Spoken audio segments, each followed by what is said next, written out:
At the time, the pilot was called University Medical Center. It was starring Richard Bradford was the younger doctor, and Edward G. Robinson agreed to take a cameo role as Dr. Forstman, the older doctor.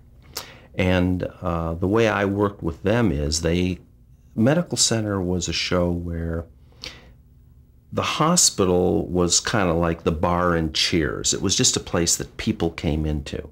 It was really about stories about the patients, not about the doctors. Like a lot of the shows now are very involved in the doctors' social lives and everything that's going on with them. These shows were basically about the patients and their stories. So when we wrote the pilot, I would help them with the medical dialogue and help write the scripts. And then I went on the set and showed everyone, how to hold an instrument and where to walk and where to move and what to do and all, all that kind of stuff. Did you meet and have any interaction with Edward G. Robinson? Definitely. I mean, I was on the set and showing him, the things to do. And what a gentleman. He was just a great guy. I mean, he's an icon. And I'm like this 30-year-old kid, or I don't know, maybe I was 28 or 29 at the time. And he was just such a great guy. And my dad happened to come out.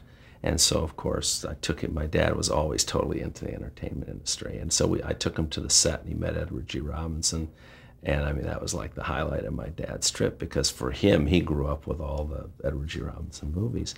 And then I remember Edward G. Robinson wrote me a letter saying it was nice working with me and to say hello to my dad. Of course, my dad enjoyed the letter probably more than I did. And so we did the pilot, and Did Robinson take to the medical? Yeah, he was really good at it. I mean, he was great at anything. I mean, he was older at the time, but he was still just sharp as heck, and the consummate actor and gentleman, no attitude, nothing. He was just the best term for him is a mensch. I mean, that's totally what he was.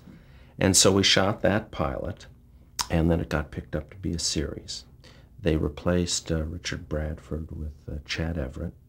And James Daly came on board because Edward G. Robinson was never an intention to have him continue on the show. It was more of a cameo. So the two of them were the ones to do the show.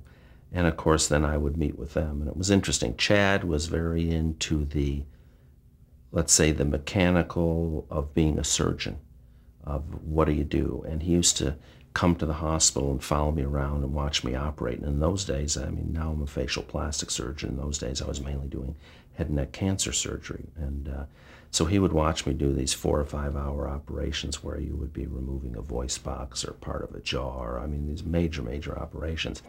And he would see that in one hand, I'd have 8 or 10 or 12 clamps that I'd be holding back and doing this and that and so on and so forth. And he would sit there with his Hasselblad, take a bunch of pictures, and then when he would get to the set, he would show the directors the picture. He says, now look, here's how Walt did it. He held these things back here this way, and so on and so forth. That's kind of fun. Was there a lot of scenes in the OR and Medical Center? Fair number. The networks didn't want any blood. It was a relatively sterile OR environment as opposed to MASH, where we, each episode we throw more blood on. The censors didn't like the blood, but as the show got more popular, you could get away with a lot more.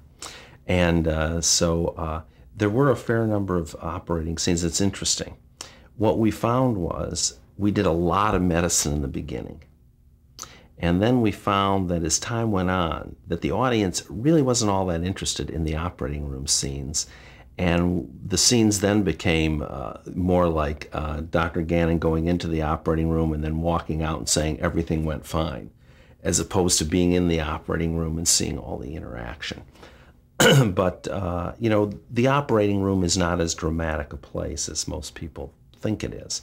Obviously, it's more dramatic on ER because everything's an emergency.